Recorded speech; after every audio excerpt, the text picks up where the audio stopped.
Madam చెప్పండి, మనం రీసెంట్గా చూసుకున్నట్లయితే ఆ విమెన్ రిజర్వేషన్ 33% ఏదైతే వీగిపోయింది అని చెప్పేసి చాలా వరకు మెయిన్ మీడియాలో, సోషల్ మీడియాలో చాలా ట్రోల్ అవుతుంది. అసలు రాజకీయం ఇలా ఉంటే అసలు కానే కాకపోతుండే, పరిపాలన సరిగ్గా లేదు అని చెప్పేసి అంటున్నారు. మరి ఏంటి మేడం ఈ సినారియో అంతా ఓవరాల్గా ఏంటి మీ అనాలిసిస్ ప్రకారం? ఇప్పుడు ఉమెన్ రిజర్వేషన్ 33% రిజర్వేషన్ బిల్లుకి 2023లోనే ఒక బిల్లు ప్రవేశపెట్టారు. ప్రవేశపెట్టి ఇప్పటికిప్పుడే అమలు చెయ్యాలి అంటే దానికి ఏం చెప్పారంటే, జనాభా లెక్కలు తీసిన తర్వాత డీలిమిటేషన్ చేద్దాము, ఆ తర్వాత రిజర్వేషన్స్ వస్తాయి అని చెప్పారు. అప్పుడు ఇప్పుడు ఏం చేశారు, ఇప్పుడు 2-3 రాష్ట్రాల్లో ఎలక్షన్స్ ఉన్నాయి. అందుకని ఈ ఎలక్షన్స్ కోసం వీళ్ళు ఏం చేశారంటే, ఇప్పుడు ఉమెన్ బిల్లు తీసుకొచ్చినట్టు తీసుకురావాలి అని ఆ ఉమెన్ రిజర్వేషన్స్ బిల్లు అనే పేరుతోటి డీలిమిటేషన్ బిల్లు కూడా తీసుకొచ్చారు. అసలు డీలిమిటేషన్ బిల్లు ఇప్పుడు చేయకూడదు. ఎందుకు చేయకూడదు అంటే, అసలు జనగణన జరగాలి. తరువాత ఈ జనగణన అంటే ఈ దేశంలో జనాభా ఎంతమంది ఉన్నారు, ఏ కులం వాళ్ళు ఎంతమంది ఉన్నారు, ఎస్సీలు ఎంతమంది, ఎస్టీలు ఎంతమంది, బీసీలు ఎంతమంది, ఓబీసీలు ఎంతమంది, ఈ క్యాలిక్యులేషన్ అంతా రాకుండా డీలిమిటేషన్ చేయడానికి వీల్లేదు. అంటే నియోజకవర్గాల పునర్విభజన అనమాట డీలిమిటేషన్ అంటే. ఇది చేయడానికి వీల్లేదు. ఏ ప్రాతిపదికన చేస్తావు నువ్వు? ఇప్పుడు 2011లో జనాభా లెక్కలు తీశారు. ప్రతి 10 సంవత్సరాలకు ఒకసారి సెన్సెస్ తీయాలి, అంటే జనాభా లెక్కలు తీయాలి. 2021లో తీయాలి. అయితే 2021లో ఎందుకు తీయలేదంటే కరోనా వచ్చింది కాబట్టి అందుకని తీయలేదు అన్నారు. Okay, that's valid reason. 2021 అయిపోయింది, 22 అయిపోయింది, 23 అయిపోయింది, 24 అయిపోయింది, 25 అయిపోయింది, ఇప్పుడు 26లోకి వచ్చాం. నువ్వు ఈ సంవత్సరం జనగణన చేసి భారతదేశ జనాభా ఎంత అనేది లెక్కలు తీసి ఆ లెక్కల్లో ఏ కులం వాళ్ళు ఎంతమంది ఉన్నారు అనేది తీస్తే దాని ప్రకారం డీలిమిటేషన్ చేస్తే కరెక్ట్గా ఉండేది. ఇప్పుడు ఏం చేశారు, జనాభా లెక్కలు తీయకోకుండా డీలిమిటేషన్ చేయాల్సిందే, అంటే నియోజకవర్గాల విభజన చేయాల్సిందే అని చెప్పి పెట్టారు. దీనికి రాజ్యాంగంలో 131వ సవరణ అని చెప్పి మొదలెట్టి 3 బిల్లుల్ని ఒకేసారి పార్లమెంట్లో ప్రవేశపెట్టాలనుకున్నారు. ప్రవేశపెట్టాలనుకున్నప్పుడు ఒకటి women reservation bill, 2 delimitation bill, ఇంకొకటి కేంద్ర పాలిత ప్రాంతాలకు సంబంధించిన బిల్లు ఒకటి. ఈ 3 బిల్లులు. విపక్షాలు ఏమన్నాయంటే, అసలు నువ్వు అఖిలపక్షం పెట్టండి,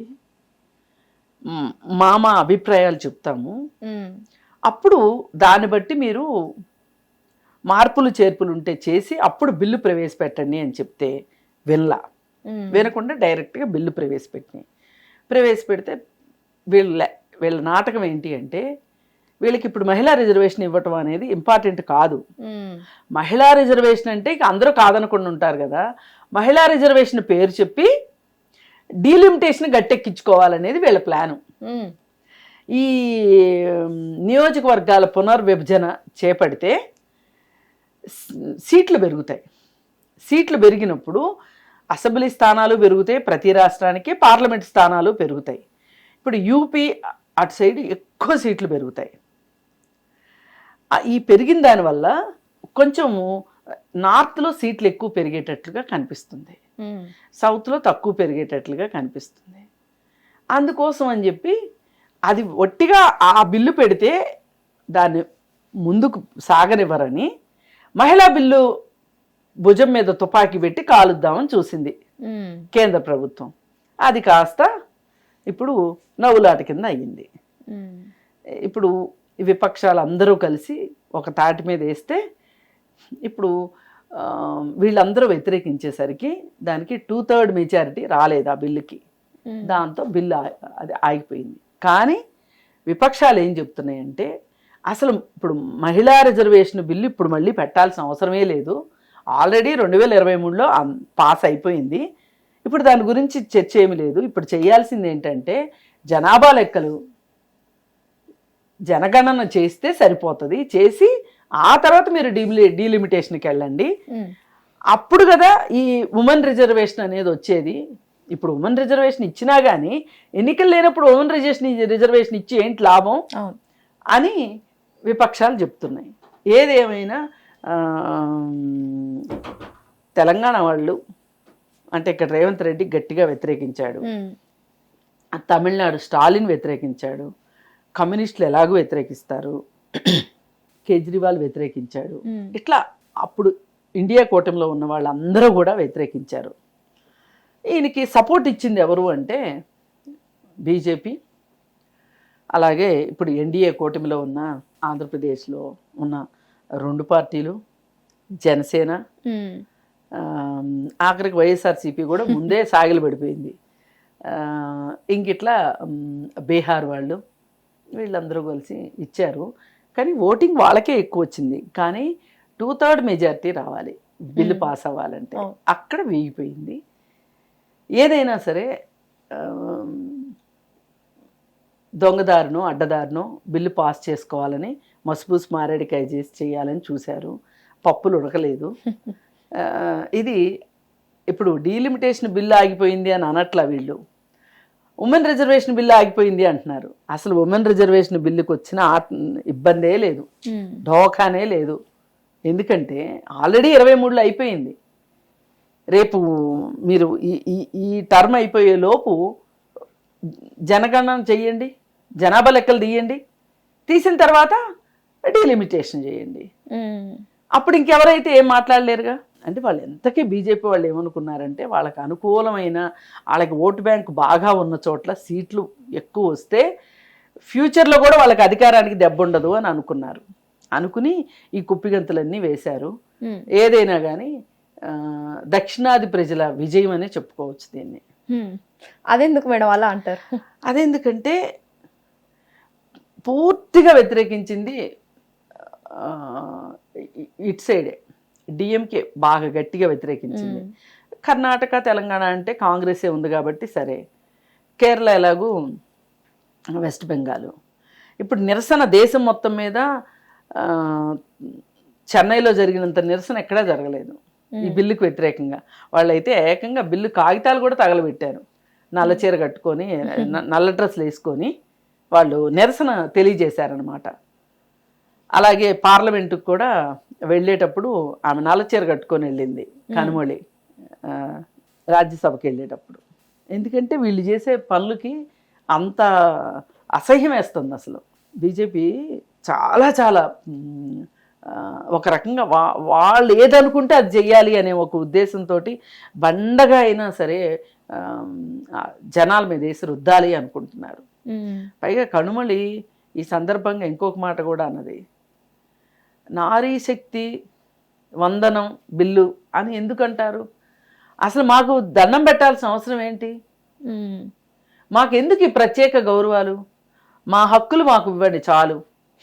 మేము మీతో పాటు మనుషులమే, మీ పక్కన నిలబడతాం, మీతో కలిసి నడుస్తాం, మీతో కలిసి పోరాడతాం. అంతేగాని మాకు మీరేంటి దండాలు పెట్టేది? మా హక్కులు మాకు ఇవ్వండి చాలు, మమ్మల్ని ఏం గౌరవించక్కర్లేదు అని చెప్పి చాలా మాట్లాడింది కనుమొళి. చాలా చక్కగా చెప్పింది అనమాట. నేను మొదటి నుంచి నేను కూడా అంతే. అసలు మీ గౌరవాలు ఎవరికి కావాలి?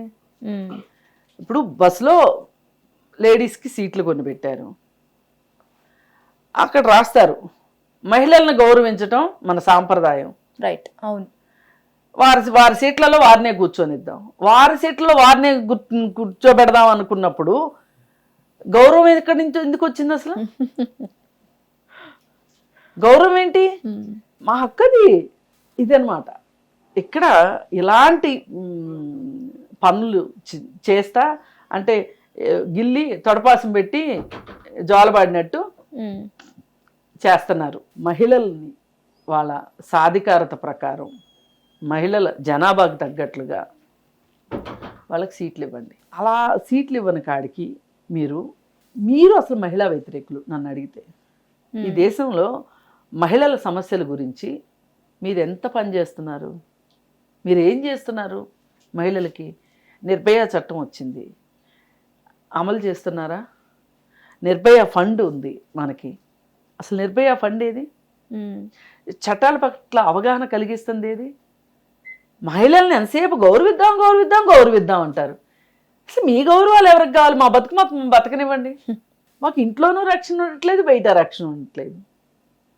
దీనికి ఏం చేద్దాం? అది ఒక దీర్ఘకాలిక ప్రణాళిక, నేను కాదనట్ల. ఈరోజు మగవాళ్ళందరినీ మారిపోండి, ఆడవాళ్ళపైన అత్యాచారాలు చేయొద్దు అని చెప్తే వాళ్ళు వినేస్తారని నేను అనుకోను.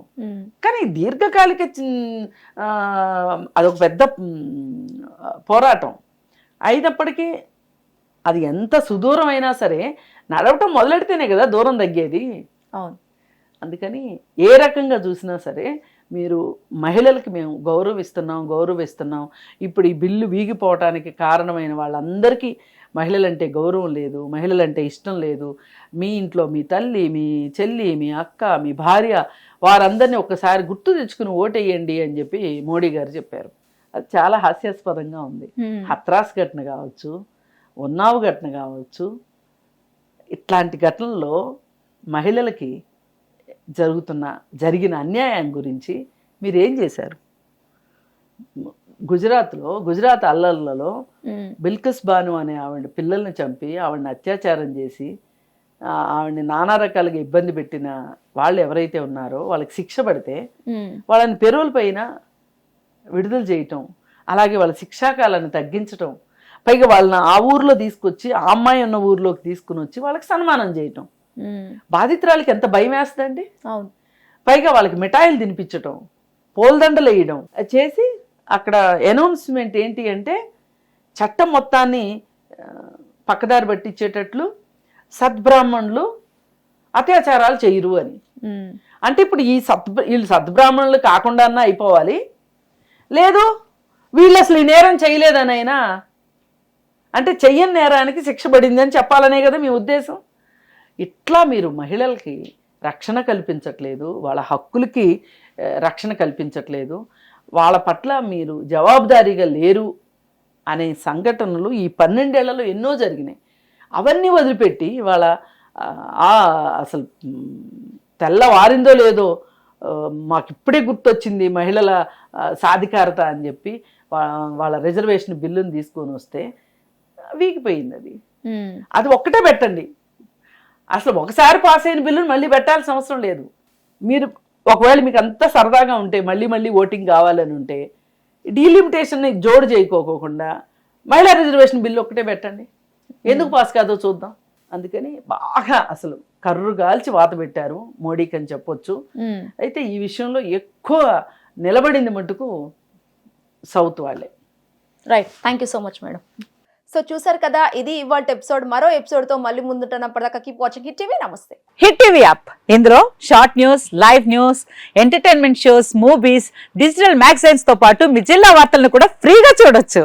ఇంకెందుకు ఆలస్యం, వెంటనే హిట్ టీవీ యాప్ ని డౌన్లోడ్ చేసుకుని ఫ్రీగా ఎంటర్టైన్మెంట్ పొందండి. Hit TV app. Hit TV app. Please download hit TV app. Hit TV app ని ఫ్రీగా డౌన్లోడ్ చేసుకుని ఎంజాయ్ చేయండి. మీకు నచ్చిన ఎంటర్టైన్మెంట్ కోసం హిట్ టీవీ యాప్ ని ఫ్రీగా డౌన్లోడ్ చేసుకుని ఎంజాయ్ చేయండి. హిట్ టీవీ యాప్ ని డౌన్లోడ్ చేసుకుని ఆస్వాదించండి, ఆశీర్వదించండి. ఇంతమంది సెలబ్రిటీలు హిట్ టీవీ యాప్ ని డౌన్లోడ్ చేసుకోండి అని చెప్తున్నారంటే ఎంత మంచి యాప్ ఆలోచించండి.